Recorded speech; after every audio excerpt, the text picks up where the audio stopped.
नमस्कार दोस्तों। क्या आपको कभी ऐसा लगता है कि आपका दिमाग रुकता ही नहीं? हर छोटी बात पर घंटों सोचते रहना, भविष्य की चिंता, अतीत की गलती और वर्तमान का बोझ, ये सब मिलकर हमें अंदर से थका देते हैं। सोचने की क्षमता इंसान का सबसे बड़ा वरदान है, लेकिन जब यही सोच जरूरत से ज्यादा और बार बार होने लगे तो यह वरदान एक बोझ बन जाता है। ओवर थिंकिंग हमारी ऊर्जा खा जाती है, नींद छीन लेती है और हमें हर वक्त चिंता और उलझन में डाल देती है। आज की बुक समरी इसी विषय को फोकस कर रही। हम बात कर रहे हैं किताब स्टॉप ओवर थिंकिंग की, जिसे लिखा है निक ट्रेंटन ने। किताब स्टॉप ओवर थिंकिंग हमें सिखाती है कि कैसे इस लगातार चलने वाली सोच की मशीन को कंट्रोल किया जाए। यह सिर्फ सोच कम करने की बात नहीं करती, बल्कि आपको सिखाती है कि सही समय पर सही सोच कैसे करें ताकि आपका मन शांत हो और जिंदगी हल्की लगे। इस किताब में लेखक ने ओवरथिंकिंग को पहचानने, उसे रोकने और सकारात्मक सोच की ओर बढ़ने के लिए आसान व्यावहारिक तरीके बताए हैं। इस समरी में हम अध्याय दर अध्याय समझेंगे कि कैसे आप भी अपने दिमाग को शांत कर सकते हैं और सुकून भरी जिंदगी जी सकते हैं। तो चलिए इस सफर को शुरू करते हैं। चैप्टर 1, ओवरथिंकिंग क्या है? ओवरथिंकिंग का मतलब सिर्फ बहुत सोचना नहीं है, बल्कि यह एक मानसिक जाल है जहां आपका दिमाग किसी एक विषय, समस्या या घटना के बारे में बार बार घूमता है, लेकिन किसी ठोस समाधान पर नहीं पहुंचता। यह दो तरीकों में दिखता है। पहला, रूमिनेशन, यानी कि बार बार अतीत की गलती, घटना या शब्दों को दोहराना, काश मैंने ऐसा कहा होता। दूसरा, वरीडनेस, यानी कि भविष्य के बारे में लगातार चिंता, अगर ऐसा हो गया तो क्या होगा। ओवरथिंकिंग हमारे मन मस्तिष्क के लिए खतरनाक है। जब आप कोई निर्णय लेते हैं तो ओवरथिंकिंग आपको सही निर्णय पर नहीं पहुंचने देती। हर विकल्प का लंबा विश्लेषण आपके दिमाग को थका देता है। आपकी सारी ऊर्जा सोच में लग जाती है, प्रोडक्टिविटी जीरो होता है।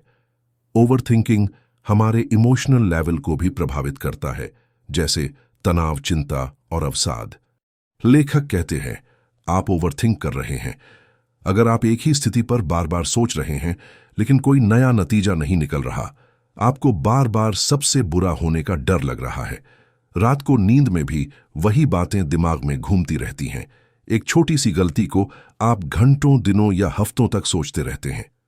आप क्या होगा अगर जैसे सवालों में उलझे रहते हैं। लेखक कहते हैं, अगर आप अपनी सोच को पहचानना सीख गए तो आधी लड़ाई जीत ली।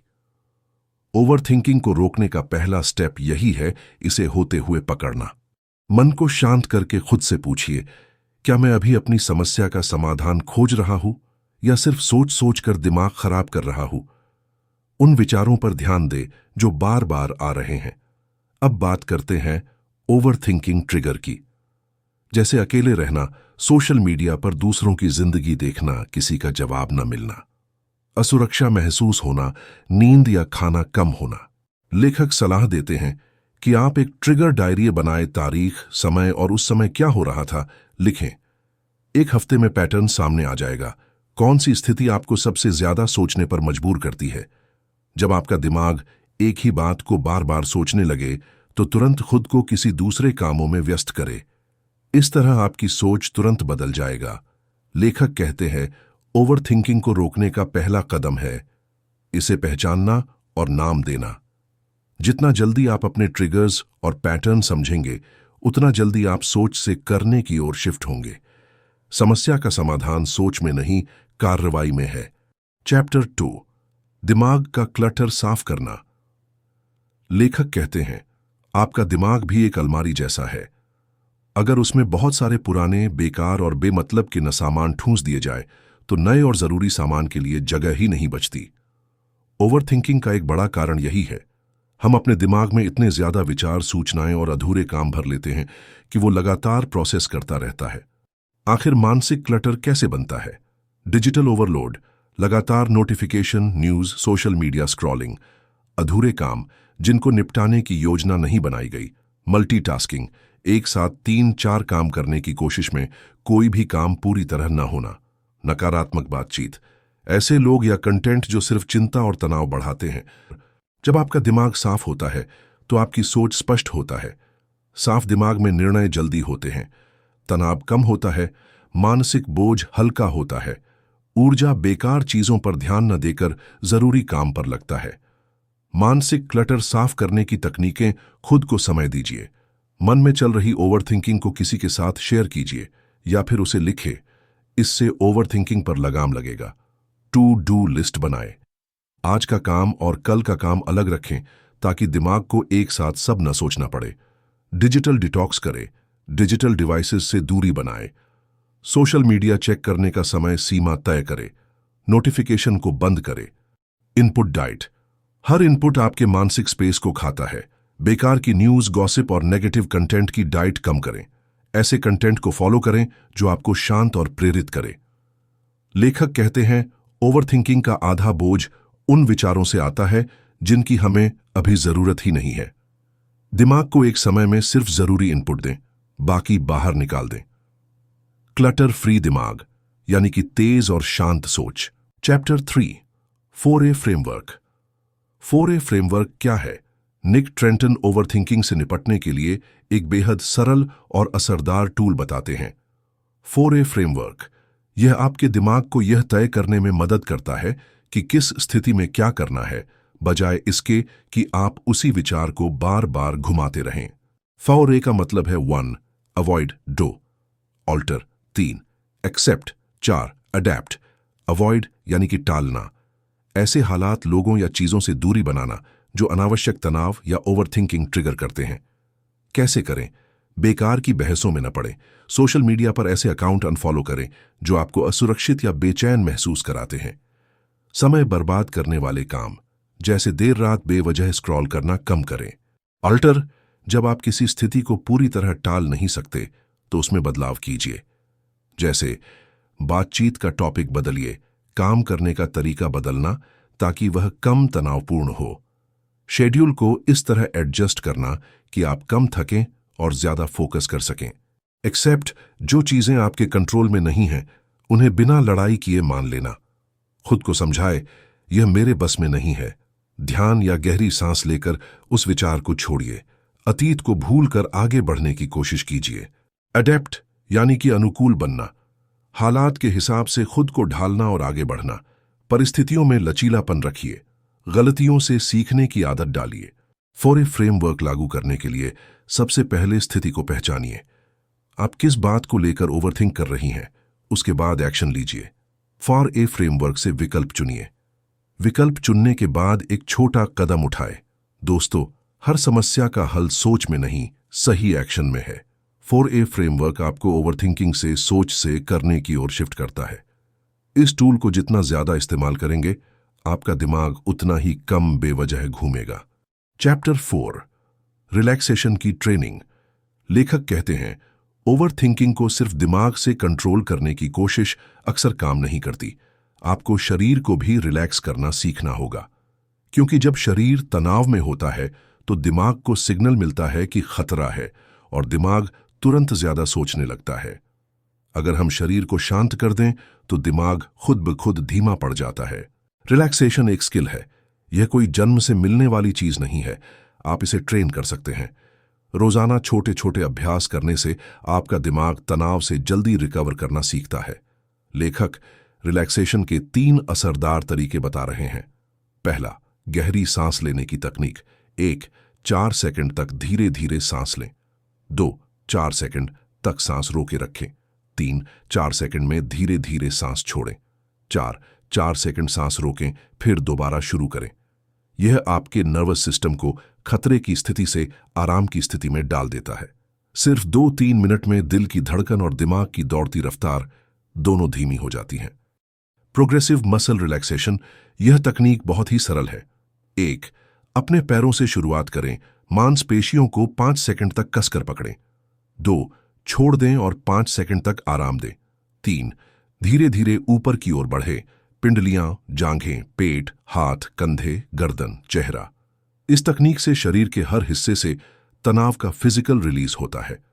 दिमाग को यह सिग्नल मिलता है कि अब खतरा नहीं है। Guided imagery. यह तकनीक आपको वर्तमान से निकालकर कल्पना के दुनिया में ले जाती है।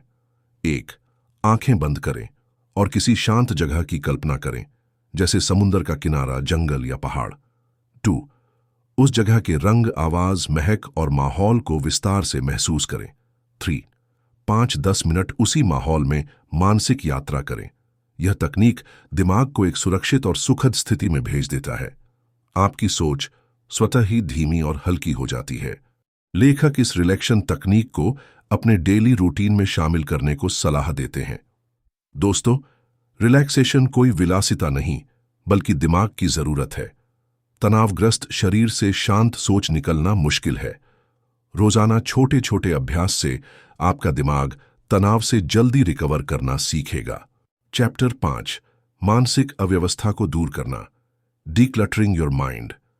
जब आपका दिमाग बहुत ज्यादा भरा हुआ महसूस करता है, तो यह वैसा ही है जैसे किसी छोटे से कमरे में बहुत सारा सामान ठूंस दिया गया हो। न तो आपको सही से बैठने की जगह मिलती है और न ही सांस लेने की। मानसिक अव्यवस्था यानी माइंड क्लटर ठीक इसी तरह आपकी सोच को धीमा कर देती है और ओवरथिंकिंग को बढ़ा देती है। मानसिक अव्यवस्था क्यों होती है? अधूरे काम। जब बहुत सारे टास्क आधे अधूरे रहते हैं, तो दिमाग बार बार उनकी याद दिलाता है। अनावश्यक चिंताएं, वो बातें जो शायद कभी हों भी ना, लेकिन हम उनके बारे में पहले से परेशान होते हैं। अनसुलझे रिश्ते। जिन मुद्दों या लोगों से मन साफ नहीं है, वे अंदर जगह घेरते रहते हैं। दिमाग को हल्का करने की अभ्यास कीजिए। लिखकर बाहर निकालें जो भी टास्क, आइडिया, चिंता या प्लान है, उसे दिमाग में रखने की बजाय एक डायरी या नोट्स ऐप में लिख लें। प्राथमिकता तय करें, सब कुछ जरूरी नहीं होता। तय करें कि आज क्या करना है और बाकी को बात के लिए छोड़ दें। अनावश्यक चीजें हटाएं, सोशल मीडिया, नकारात्मक खबरें या ऐसे लोग जो आपके मानसिक स्पेस को गंदा करते हैं, उनसे दूरी बनाएं। माइंड रीसेट तकनीक। हर दिन कुछ मिनट ऐसे बिताएं जिसमें आप कुछ भी ना करें, न फोन, न टीवी, न बात। बस सांस लें और अपने विचारों को आते जाते देखें। धीरे धीरे दिमाग शांत होने लगेगा। जब आपका दिमाग साफ और हल्का होगा, तो ओवरथिंकिंग अपने आप कम होने लगेगी, क्योंकि अब वहां सिर्फ वही विचार रहेंगे जो सच में जरूरी हैं। चैप्टर 6, खुद के प्रति दयालु होना, बीइंग काइंड टू योरसेल्फ। अक्सर ओवरथिंकिंग इसलिए भी बढ़ जाती है क्योंकि हम अपने साथ बहुत सख्त होते हैं। हम छोटी छोटी गलतियों पर खुद को कोसते हैं, अपने आप से नफरत करने लगते हैं और हर वक्त खुद का जज बन जाते हैं। लेकिन सच ये है, खुद के साथ नरमी और दयालुता का व्यवहार करना दिमाग को शांति देने का सबसे तेज तरीका है। सेल्फ क्रिटिसिज्म का जाल। जब हम बार बार खुद को नीचा दिखाते हैं, तो दिमाग में नकारात्मक विचार और ज्यादा घूमते हैं। इससे आत्मविश्वास घटता है और हम और ज्यादा सोचने लगते हैं कि मैं अच्छा कर भी पाऊंगा या नहीं। खुद के साथ दोस्ती कीजिए। पॉजिटिव सेल्फ टॉक अपनाएं। जैसे आप अपने दोस्त को दिलासा देते हैं, वैसे ही खुद से बात करें। गलती हो जाए तो खुद से कहें, कोई बात नहीं, अगली बार बेहतर करूंगा। याद रखें, आप इंसान हैं, मशीन नहीं। सेल्फ केयर को प्राथमिकता दें। पर्याप्त नींद लें, पौष्टिक खाना खाएं और शरीर को हिलाएं डुलाएं। रिलैक्सेशन के लिए माइंडफुल मेडिटेशन या हल्का संगीत सुनें। ना कहना सीखें जब आप थके हुए हों। खुद को माफ करना सीखिए। पुरानी गलतियों को पकड़कर बैठने से कुछ नहीं बदलेगा, लेकिन खुद को माफ करने से मानसिक बोझ हल्का होगा। खुद को माफ करना मतलब यह मानना कि मैंने सीखा है और अब आगे बढ़ रहा हूं।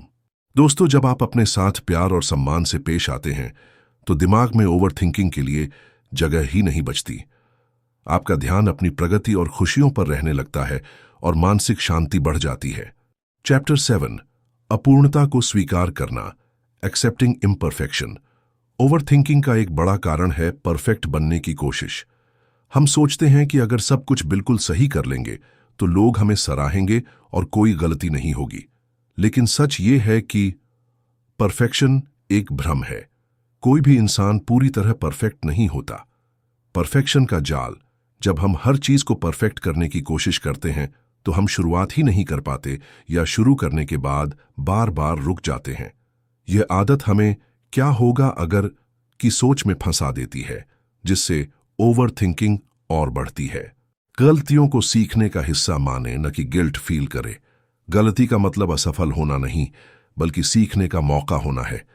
बड़े बड़े इनोवेशन, कलाकारों की क्रिएटिविटी और सफल उद्यमियों की कहानियों में गलतियां हमेशा रही हैं। 70% रूल अपनाएं। अगर कोई काम 70% ठीक हो गया है तो उसे आगे बढ़ाएं। बाकी 30% समय और अनुभव के साथ बेहतर होता जाएगा। तुलना करना छोड़े, सोशल मीडिया या दूसरों की उपलब्धियों से खुद की तुलना करना बंद करें। याद रखें, आप उनका हाईलाइट रील देख रहे हैं, पूरी कहानी नहीं। अपूर्णता में सुंदरता है। जापानी कॉन्सेप्ट वाबी साबियस कहता है कि अपूर्णता, अस्थिरता और अधूरेपन में भी सुंदरता होती है। लेखक कहते हैं, जब आप यह मान लेते हैं कि परफेक्ट होना जरूरी नहीं, तो आप काम शुरू करने में देर नहीं करते, गलतियों से डरते नहीं और हर अनुभव से बढ़ते हैं। इससे दिमाग में अगर यह गलत हुआ तो वाली ओवर थिंकिंग कम हो जाती है और आप आजादी से जीने लगते हैं। चैप्टर 8, वर्तमान क्षण में जीना। Living in the present moment overthinking ज्यादातर तब होती है जब हमारा मन अतीत में फंसा रहता है या भविष्य की चिंता करता है। अतीत की यादें हमें दोष, पछतावा और काश ऐसा किया होता के विचारों में घसीटती हैं। भविष्य की सोच हमें क्या होगा अगर के डर में डाल देती है। लेकिन सच ये है कि जिंदगी सिर्फ अभी में जी जाती है। वर्तमान का महत्व जो क्षण अभी है वही असली है, बाकी सब यादें या कल्पनाएं हैं। अगर आप अपना ध्यान अभी के अनुभवों पर रखेंगे तो मन को ओवर थिंक करने का समय ही नहीं मिलेगा। माइंडफुलनेस का अभ्यास कीजिए। हर दिन कुछ समय के लिए अपनी सांसों पर ध्यान दें। चलते वक्त अपने कदमों की आवाज, हवा का स्पर्श, आसपास की खुशबू महसूस करें। यह छोटी छोटी बातें आपके मन को यहां और अभी में वापस लाती हैं। एक समय में एक काम कीजिए, मल्टीटास्किंग से बचिए। इससे आपका ध्यान बंटेगा नहीं और सोच ज्यादा साफ होगी। अनिश्चितता जीवन का बहुत बड़ा सच है। भविष्य पर आपका पूरा कंट्रोल नहीं है और यही सच आपको मुक्त करता है। जब आप ये मान लेते हैं कि सब कुछ जानना जरूरी नहीं, तब मन शांत हो जाता है। वर्तमान में जीने से ओवर थिंकिंग स्वाभाविक रूप से घटती है, क्योंकि आपका मन भटकने के बजाय जीने में व्यस्त होता है।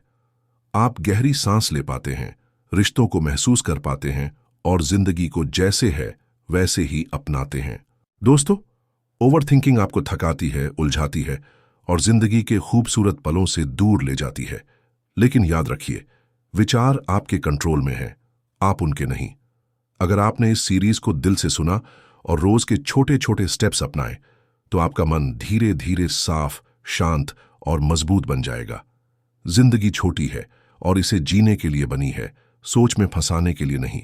तो आज से तय कीजिए, बेकार की सोच को अलविदा और पॉजिटिव, हल्के मन को हेलो। अगर आपको यह कंटेंट मददगार लगा हो तो इसे लाइक, शेयर और सब्सक्राइब करना न भूलें, ताकि और भी लोग ओवरथिंकिंग से आजादी पा सकें। अगली बार फिर मिलेंगे एक नई प्रेरणा के साथ। तब तक शांत रहिए, मुस्कुराइए और वर्तमान में रहिए।